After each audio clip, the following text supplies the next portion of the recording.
How's it going, channel members? I got an important March 2023 inventory update on the housing market for you guys. This comes from data that I manually track each month in the 54 largest counties in America where there's single family homes.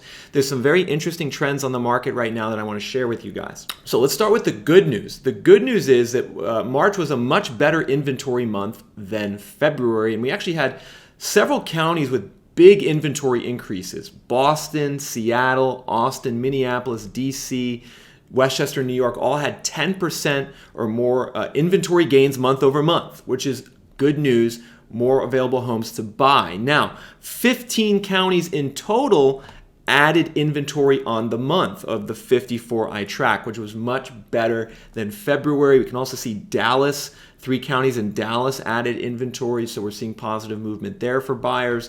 And then we have several areas in Philly and San Francisco and Houston where inventory just went down by a little bit. I expect these areas to be positive next month. And this is a good sign, folks, because it shows that the seasonal slowdown in inventory that kind of lasted a little longer than it normally does this winter is starting to subside, and that we are going to see more sellers list their homes in the coming months, and inventory is going to increase nationally as a result. However, there was some bad news in this inventory data I pulled, and that's that certain cities and counties saw inventory drop by a lot in March. Particularly in California, everyone, we can see Sacramento got hit really hard. There was a 19% decline in inventory in Sacramento. San Bernardino County had a decline in inventory, so did Fresno. So Central California, interestingly, decline in inventory. In those markets, there was an increase in buyers.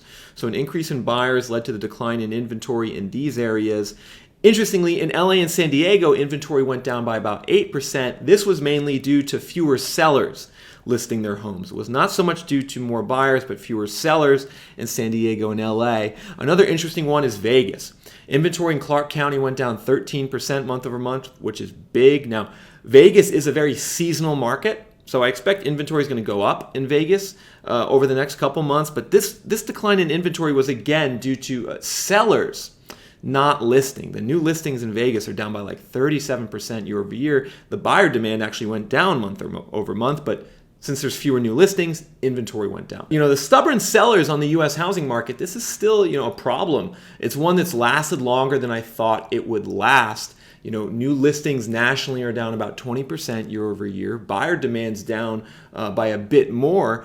But net, we're not seeing the inventory increase as much seasonally as we would want. And I think one reason is because a lot of these would-be sellers are actually listing their property for rent instead. And one thing I also track in this data is rental inventory, the number of houses and townhomes available for rent, which also gives you key insights about what's happening in your city. You can see on this graph, we're taking a look at the year-over-year increase in rental inventory from March 2022 to March 2023. And what do you notice?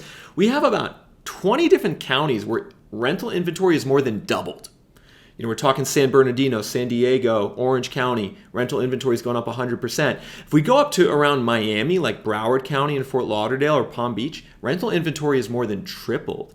In Palm Beach, there's 2,400 homes for rent now compared to 700 a year ago. And so this is positive movement, everyone. The fact that there's a lot more vacant rentals, this is pushing rents down in a lot of different cities across America. And declining rents is going to be something that's going to be a bit of a problem for real estate investors, because if rents are declining, that pushes the cap rate down, which means that investors, to counteract that, need to pay less for the property.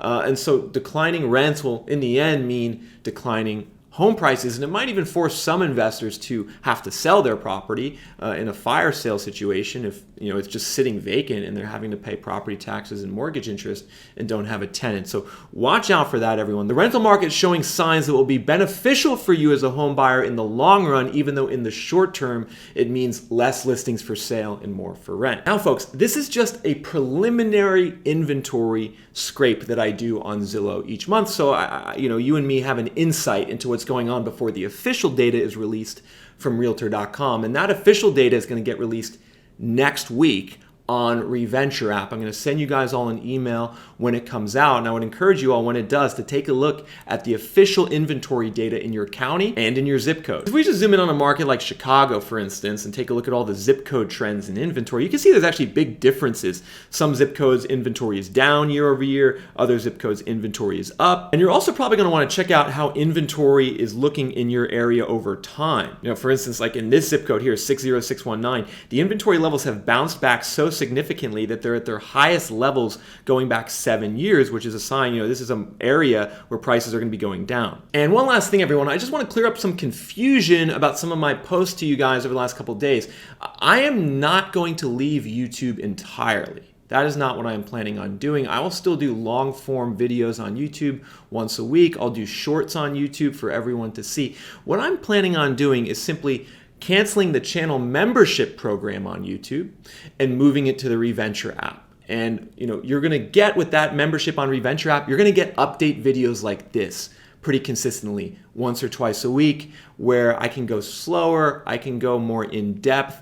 And the good news also about it being on Reventure app is that you guys will get an email every time it's posted, and there will be a content board on Reventure app where you guys can access all the content at any point in time that you want. And I think it's going to be more accessible than the current format here on YouTube. But based on your guys' feedback, about half of you said, good idea, I'll go to Reventure app and pay $10 a month. But the other half of you said you don't really want to leave YouTube to go to another site, and that $10 a month is too expensive. So I'm still digesting all your feedback and haven't made any firm decisions about what the next step is. But I think the one thing to just understand is that this is the type of content that you will be getting consistently on Reventure app in the future if you become a member. So if you like this kind of format, shorter video, more in-depth and intensive, a little slower, then Reventure app's membership is going to be for you.